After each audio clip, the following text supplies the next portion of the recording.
Good morning. It's nice to be back at St. Peter's between travel and work and all sorts of other things. I haven't been here for weeks, and it's really very nice to be home. I'd like to take as my text today, Martha was distracted by her many tasks. A colleague of mine was recently vacationing in Turkey, and she and her husband went out one Saturday morning right after the end of the Muslim Sabbath shopping. And they came across a small jewelry store, and the owner of the store invited them in for tea. They had a couple cups of tea. They talked. The owner drove them up to his mother's house in the mountains to see where his mother lived. His mother invited them to lunch. He drove them back down to the shop. Needless to say, the woman showed me a very nice bracelet that she'd bought at the shop, and they finally, about 4 hours later, went on their way. This is typical Middle Eastern hospitality. It's based and grounded in reciprocity, and it goes way, way back to the beginning of the culture in that part of the world.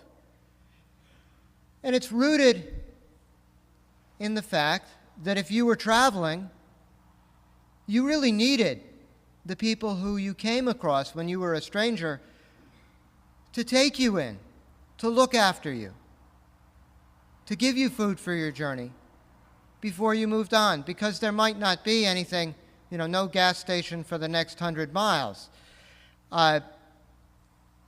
So you really needed that. And you were expected, when that other person came by traveling, to offer the same hospitality to that person. Today's Old Testament lesson is a story about that extraordinary, extreme hospitality that we still see to this day in the Middle East. Abraham is entertaining angels unaware.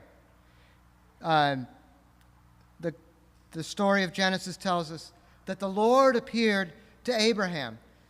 So it's not just angels, it's the Lord God's self that appears to Abraham by his tent, by the oaks. Julie has shown us all several times the icon of the three seated men. That is an icon of the Trinity, yes, but also an icon of the three visitors whom Abraham entertained. And Abraham, unawares, entertains God at that time. There are these three guys walking down the road. Abraham sees them going by, sprints out of the tent, which is pretty good for 110 years old or whatever. Just about tackles them, says, come on in. We'll bring a little bit of water. I'll bring you a little morsel of bread. Come, sit down. My Lord, if I find favor with you, do not pass by your servant. So he sits them down. Somebody brings water for them to wash their feet. He dashes into the tent and says, Sarah, quick, bread. Dashes out to the herd. Servant, quick, cow. Goes back, sits down. Here, have a cup of tea. And everything's going okay. Sarah's baking. Somebody's slaughtering. Somebody's cooking. And Abraham's sitting, talking to them. The meal comes out. Everybody eats. And in the custom, what we'd expect from the story if we knew about the custom, Abraham and Sarah receive a gift in return. They're told that they will have a son.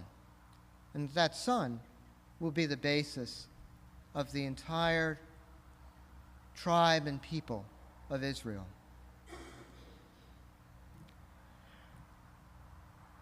We see a fairly similar scene in the New Testament reading from today. Martha, a prominent woman in a village near Jerusalem, is entertaining and aware. She knows that this is somebody important who's come to be in her house. And she serves this person, she serves Jesus as best as she possibly can. Martha has a little sister. Her name is Mary. Mary, on the other hand, is sitting out with the guests, sitting on the floor, listening to Jesus. Martha is running around in the kitchen. And now this has never happened to me. But those of you who, like me, have a little bit less culinary adeptness may be familiar with the look.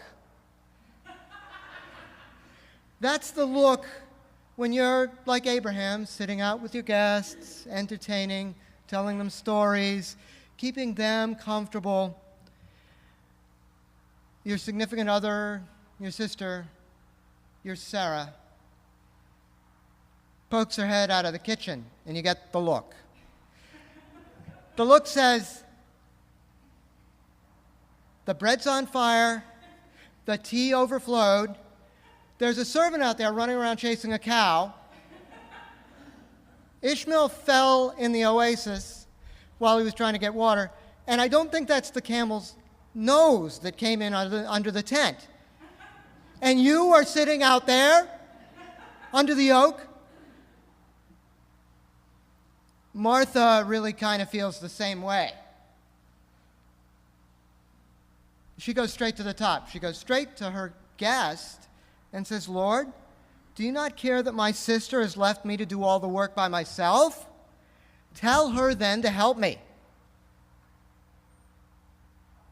Jesus rebukes her. He essentially says, shut up and sit down. What? I thought that hospitality and service were important. This goes back 4,000 years. When I read this, I felt as if the whole construct of generosity and reciprocity had been shattered. I'm on Martha's side here. What's going on in this story? Why does Jesus rebuke Martha?